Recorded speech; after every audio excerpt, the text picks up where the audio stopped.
Culture is really important to Gen Zs, so much so that if it's not right, they will either say something or they will go somewhere where they will find that culture. Initiating becoming a hiring machine sequence in 3, 2, 1.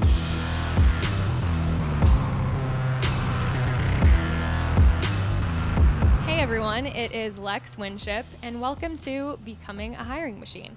This is a show dedicated to fixing recruitment by going beyond saying what needs to change and instead teaching you how to make the change.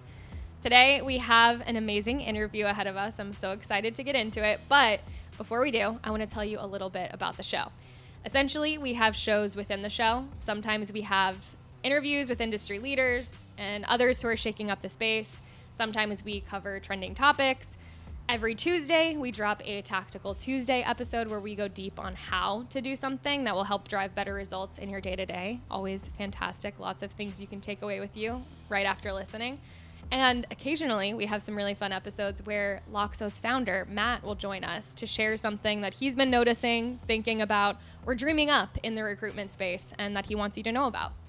As a reminder, we got to say this. If you like the show, if you like the content that we're putting out, please subscribe, like, share, do all of the things that all of the influencers are asking you to do. We got to just throw our hat out there.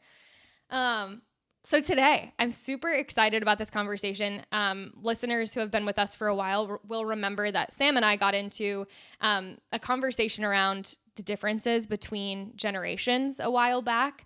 But this conversation just keeps coming up. There's been a ton of discourse around the generational divide and how it impacts work lately. And in the process, we've noticed tons of misconceptions being made about Gen Z.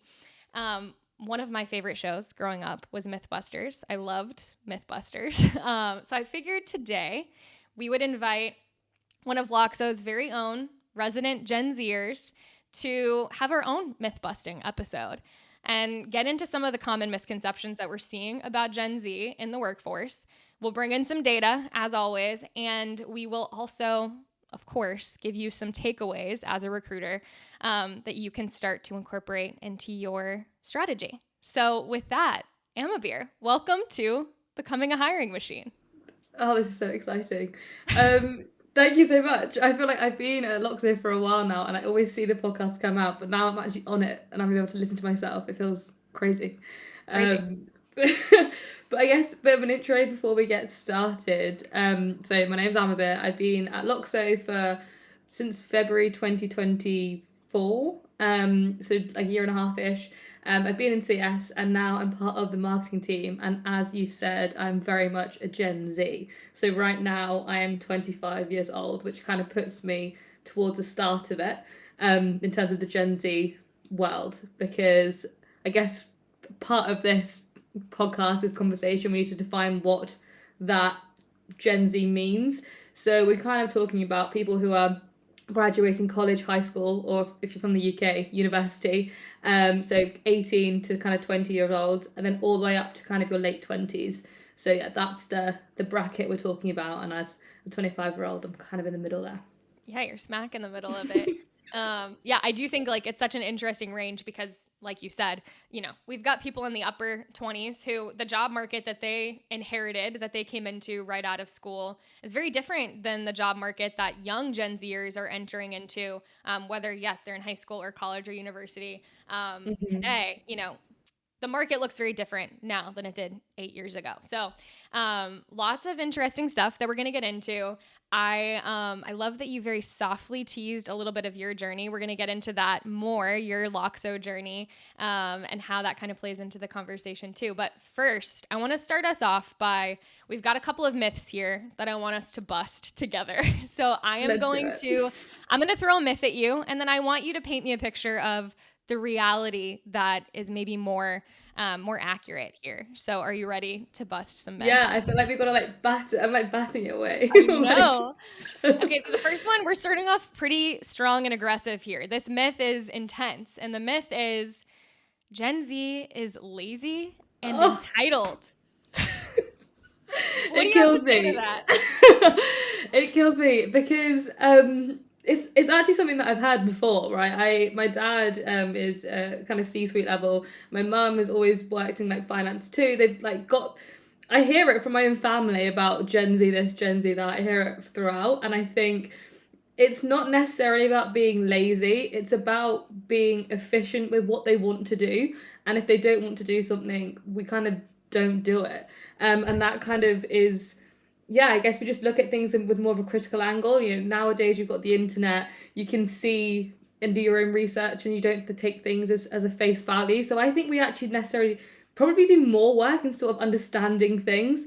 And it just comes from that more like purposeful, intentful in what we are doing. And if we don't want to do something, we won't do it. So I think it's more like the boundaries as opposed to just being straight up lazy with everything. The things that we're passionate about, we go for, and the things that we don't care about, we'll get someone else to do. I think that's. Meanwhile, millennials, we're just like, oh, I'm like in a hospital bed right now, but like, give me work, give me anything. Yeah. I'll do it.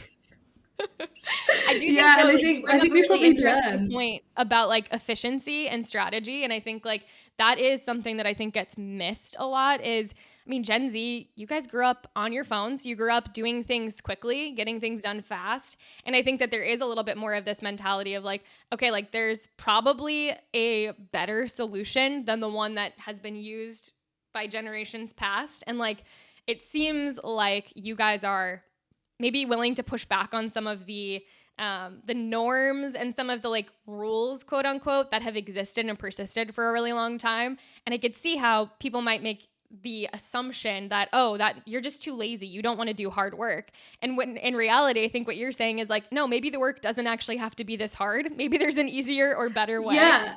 And like ChatGPT and Gemini and all these sorts of tools are great examples of how you don't have to struggle. If you're trying to meal plan, you don't need to try and struggle through that. You could just ask AI to help you with that, or go and look at recipes. Whereas back in the day, even my own family would be like, oh, like how do like trying to convert centimeters into whatever units or milliliters, and it's like just Google it. Like that's not lazy, that's just solving the problem. But I guess it could be seen as lazy if you're trying to avoid the maths. So yeah, interesting one. Interesting. I know, aggressive. I told you it was going to be an aggressive one. Yeah, it went in deep. So the next one, I really like this one. I think it ties back to conversations that you and I have had. The myth is Gen Z doesn't care about company culture or loyalty. So hit me with the flip side of that. Oh, I think they actually care so much about it, and that's why maybe they, we've got this reputation of job hopping and moving, and it's because if something doesn't feel right, we are a lot quicker to know how we're feeling about a scenario, look at the external and see, well, can anything change to make me feel better, and then we take action quite quickly compared to maybe previous generations, especially when it comes to the workforce. I think as a generation, we're very open with how we feel, and we talk to each other as in our peers about it. And we can also look and see other opportunities that are out there, which I think also makes it really easy to understand, well, our company hasn't got this culture, and this is what I actually want from my work, my day to day. And therefore, I want to be proud about where I work, and therefore I am going to make the decision to potentially move. But kind of answering your question more specifically, I think culture is really important to Gen Zs, so much so that if it's not right, they will either say something or they will go somewhere where they will find that culture. And even the smaller I say smaller things, but the things that companies think about less, like, is this company contributing to the world in a positive way? Especially kind of like big tech companies or companies that hold a lot of actual power, like businesses that hold a lot of power and influence within countries. If you're working for one of those, your friends might actually say to you, this isn't a great company. Like, this is, and people maybe aren't as proud of that. Whereas if you're working for a company that is a B corporation, we're seeing a huge rise in B corporations and the importance of people, planet, and kind of sustainability. It's something that people are now proud of. So I would kind of flip it and say culture is so important for Gen Zs, and it is continuing to be so. Yeah. Yeah, no, I love that. I think like that is such a great point and distinction, is like this kind of like values based decision about where do I want to work, who do I want to align myself with. We've all heard we spend more of our waking hours at work than we do pretty much anywhere else. So I think it makes sense to be a bit particular, I guess, about where you spend that much of your time. And I think that, there has been this idea throughout past generations of just like, okay, work is something that you have to do. You can't really be picky about it. And I think like we're starting to see, it's not necessarily pickiness, but more so a sense of particularness. That's like, hey, if I have to work, I want to make sure that I'm doing it at a place that aligns with my values, that I feel proud of, or that I can at least confidently say I'm not doing harm by being here. I think like these are considerations that Gen Z is really making that I think, have been percolating around in generations prior brains, but maybe haven't taken up as much space. And so I think it's a natural evolution of a conversation that's been happening for a really long time. And relating that to what kind of recruiters can do to help is to really understand when you're speaking to Gen Zs and when you're staying close to them as they kind of grow in their careers, what are they genuinely looking for? Like they're always going to say money, they're always going to say hybrid or remote work, but do they really care about other things that will be the difference between choosing between two different options? And I think that's good to try and get to. Okay, so the next one is kind of related, but I want to take it a little bit more personal and have you talk about your story a little bit at Loxo. So the myth is that Gen Z is not interested in like long-term careers; they just want a job hop. So I want to hear from you, just kind of like what your take is on that myth, and then also tell us a little bit about your personal experience. Yes. Okay. Job hopping is a funny one because I think the points that I've said earlier kind of prove that we are a generation that is happier to move if the culture fit is better, if the opportunities are there.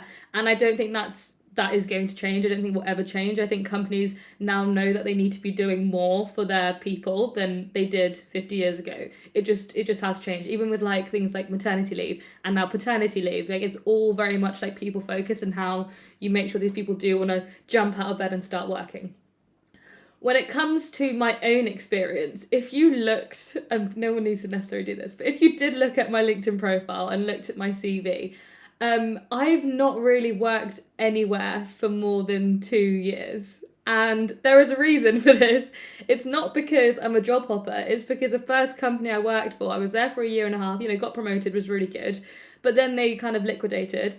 And it just, they kind of just failed as business. The second one, I was hired a few months later, you get made redundant. If you're the newest and youngest person there, you're the first to go, and then they got bought as a company. And then the third one was Loxo, and I've been here for a year and a half. So hopefully this will be my longest tenure ever. Well, I think it kind of already is. It better be. And so, exactly.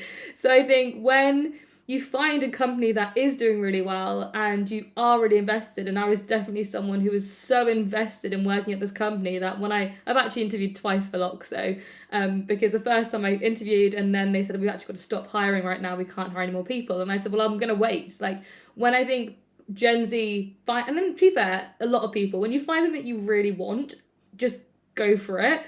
And that's what I did. And now it's worked out because I've not been made redundant and the company hasn't failed.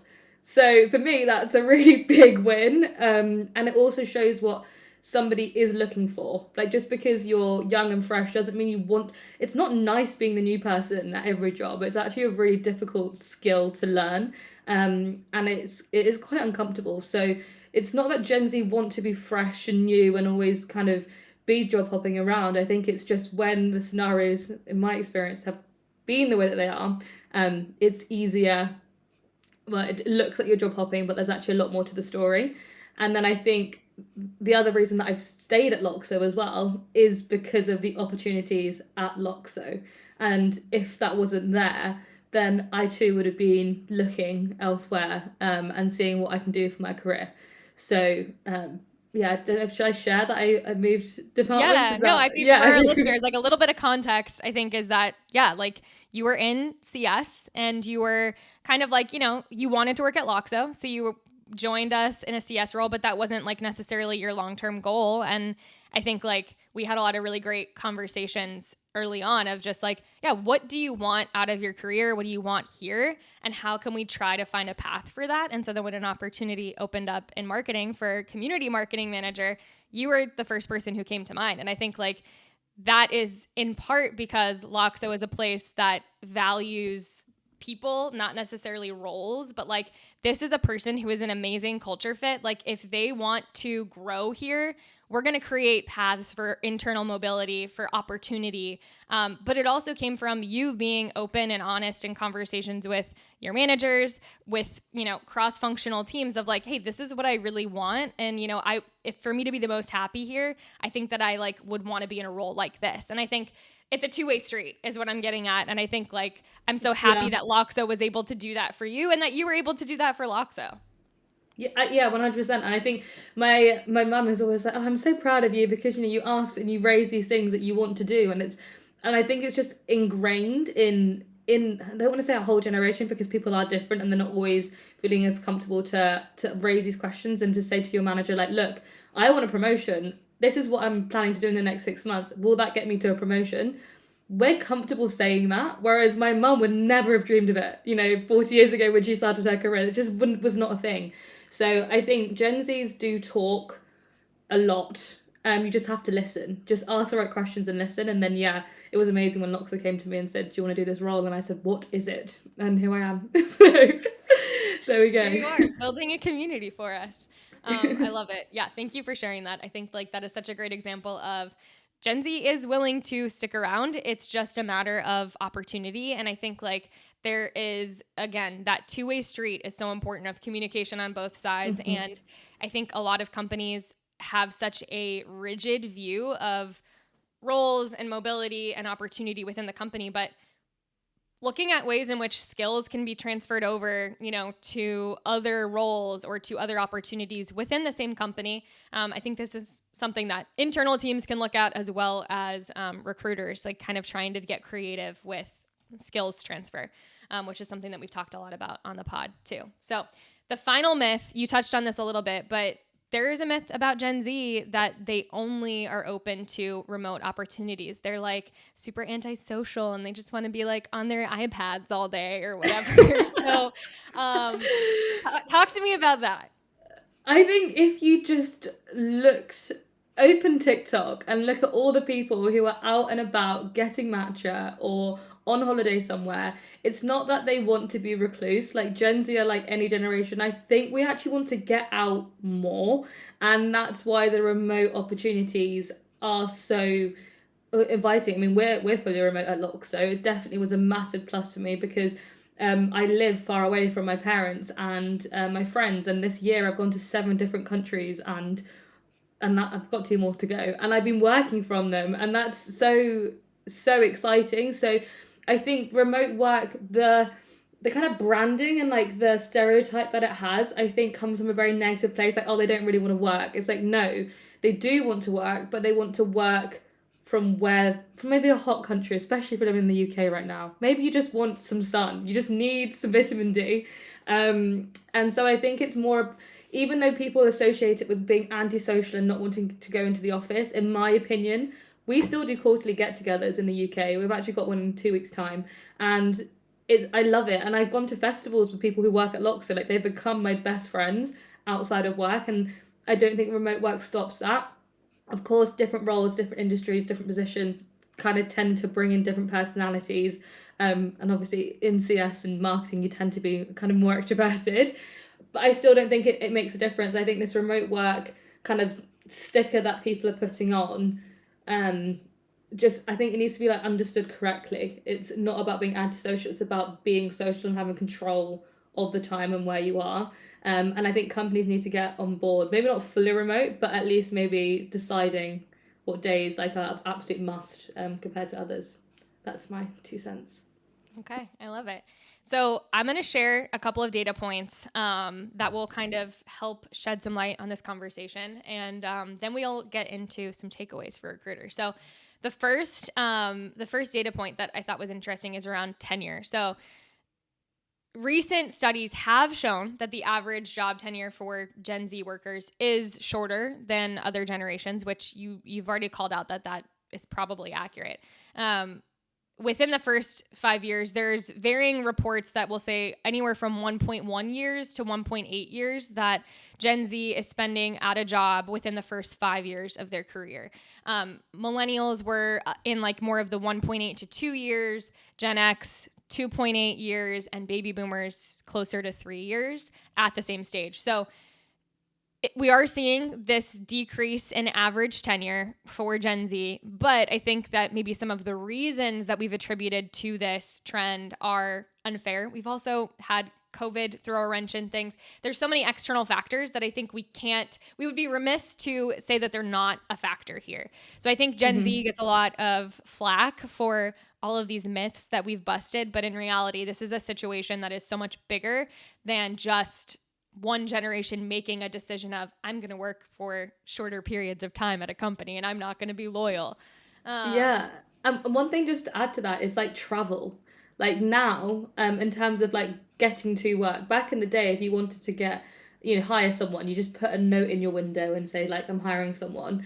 And that's obviously only open to the people around you. Now you can really get a job from, like, I'm working for an American company and I'm in Wales. Like, that's not normal compared to what's happening in the baby boomer kind of generation. So I think you got to also relate it to the opportunities that are there. If that'd be interesting to look at, actually, the opportunities versus the movement, and see if there's definitely going to be a correlation there, I'm sure. Yeah. The next piece also goes to along with this kind of idea of tenure, which is some research has suggested that nearly 60% of Gen Z workers have described their current role as, this is a very Gen Z term, a situationship, which basically means it's a temporary arrangement with no long-term commitment. I think of this as almost like, and you can correct me if I'm wrong, but almost, the dynamic that we've previously had with work is maybe a little bit of like an imbalanced power dynamic of the employer has all the power and the employee is just lucky or happy to be there and to collect a paycheck. I think now we're starting to see Gen Z saying like, no, this is a relationship. There are two parties involved. And if the needs of one person in the relationship are not being met, like that is void for termination of the contract and the relationship. So I think it's almost kind of, even this funny term of a situationship speaks to the fact that like, no, this is a two-sided, two-party agreement, which I think is kind of a new way of looking at work. 100%.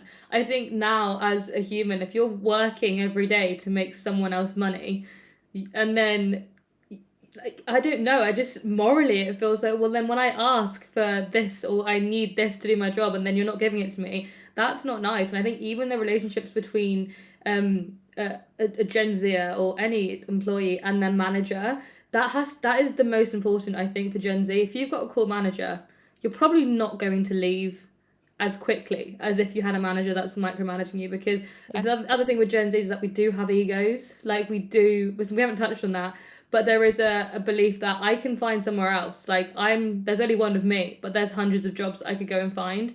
And I think that mentality and thought process means that when something doesn't feel right, a micromanaging manager, a bad culture fit, any of these things, we're then like, okay, well, my foot's halfway out the door. And it's not exactly hard to, I mean, it might be hard to find a job at different points, but it's not hard to find opportunities where you can make money that aren't necessarily, having an actual employer. Like it's possible to make money without having an employer quite easily in this generation. So also something, and I'm adding more things now. More myths to bust. More myths, yeah. No, that's a good point. The whole thing of people leave people, not companies. So I think there is definitely something to be said for that of like, like the individual, almost kind of like all of these things ladder up. So I think one last stat that I want to bring in is like, despite these statistics that have kind of said like, yeah, there is a trend here that we're noticing. There has been some analysis from the National Institute on Retirement Security, which basically suggests that the job hopping myth has been overblown. The depth of their study basically came to the conclusion that younger workers today are effectively changing jobs at about the same rate as previous generations, baby boomers and Gen Xers, did at the same age. So basically, young people move jobs more frequently than older people do in general. You're more likely to make a lot of moves early in your career than you are late in your career. It's part of finding your footing. It's just a natural part of a young person's like career journey in some sense. So there is a slightly, increased rate of job hopping among Gen Z, but it's kind of nominal at this point. It's not a huge difference. And I think it's like, the standard had already been set for that. So I think we, overblow this statistic a little bit and say this means something about Gen Z, when I think in reality, it's like, this is just a part of growing up and a part of finding your own. And it's also part of just opportunity. And I think like, as we start to transition into the conversation around takeaways for recruiters, opportunity is the word that we keep coming back to. And I think that us understanding that if opportunity does exist for Gen Z, they will jump on that opportunity. And so as a recruiter, finding ways to incorporate that mentality into your process and into your strategy when working with younger generations, I think is going to be critical. Like taking not just that job by job approach, but like the full person, full career approach of, okay, where do you want to go and how can we help get you there? I think that that's going to be really critical. So I'll start with the first takeaway of just kind of saying like, look for opportunity, but then also thinking of ways that you as a recruiter can help your clients understand that they may be operating out of some of these myths when they're setting the requirements for a certain job, and that they may be missing out on great talent as a result. I think that that is a critical piece of the puzzle that recruiters in that talent advisory role can start to incorporate. Like, hey, the things that you might be believing or hearing about Gen Z may or may not be true. Like, let's think through what is a realistic and practical approach to finding the best possible person for this job. And let's maybe not exclude some talent as a result of these like preconceived notions. Yeah, and also selling the job to the Gen Zer, to the candidate, like speaking their language too, and saying why this company matches with what they're interested in too. Because like I said before, we talk, we say what we want. You just like have to listen to it to see if there is a fit. Yeah. So tell us a little bit about maybe another takeaway for recruiters around like mentorship. Yes. Okay. I don't know. It's an idea that's come to me very recently, and I just think it makes so much sense. I have a lot of friends, flex, but I have friends who are in all different types of careers, and all those people in all those different careers, we're still in our early 20s, right? Well, I'm technically mid-20s now. So being in your mid-20s, you still really don't know what's out there. Whether you're a lawyer or doctor or in finance or in marketing like I am, a year ago, I had no idea that marketing was an option for the skill set that I had and the things that I was doing outside of my 9 to 5. And I think we don't know everything, even if we might act like it. We don't know everything. We haven't got the experience. We haven't got the understanding of how quickly careers can change and what is even open to us. So therefore, recruiters who've been doing this for years, or not even, even if they've done it for a couple years, they still have more of an understanding of the jobs that are out there and what's on those job descriptions and what is needed from the candidates to get those roles. And then you've also got this, and that's a lot of knowledge. And then you've also got this side of these candidates, these graduates who have all this excitement and want to work hard and want to get a good job and want to be able to go traveling to Bali or whatever. They've got incentive to work hard.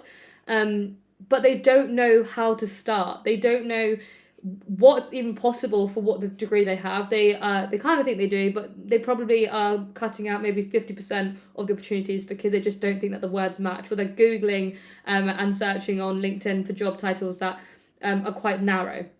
So when you've got these two types of people, if you actually connect them and get these really well educated, industry educated recruiters who know what's happening with these people who have no idea, create that mentorship for free, because graduates do not have money, right? We're trying to find people jobs here. Give them that kind of support and say, right, I'll have a half an hour conversation with you and we can see what you're interested in and what your personality type is and what sort of companies would suit you. And then try and help them and then stick to them, whether you can place them in that moment or not. Or you're thinking, well, actually, in 3 years' time, these people who have got a degree in statistics are definitely going to be a good fit for this client that I have who was after those sorts of people, but just not yet. That is the exact way, in my mind, that you're playing the long game within recruitment. And you're also helping and becoming kind of like a mentor, a figure, a shoulder to cry on when they get rejected from a job, or when they're looking to go for a promotion. You can speak to them and help them with the wording of it. There's so much more. Like, these young people need support in so many ways, and being their mentor, I think, just marries perfectly with the skills that are needed and missing on both sides. I love it. Yeah. Okay, cool. I will round us out with one final takeaway, which is basically it touches on something that we talked about in a recent Tactical Tuesday episode. Viv and Sam got into assumptions.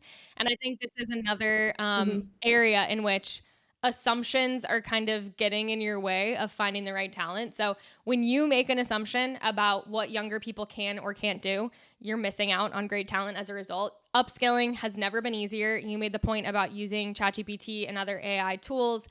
In the age of AI, people are self-educating at a rate way, way, way higher than we've ever seen before.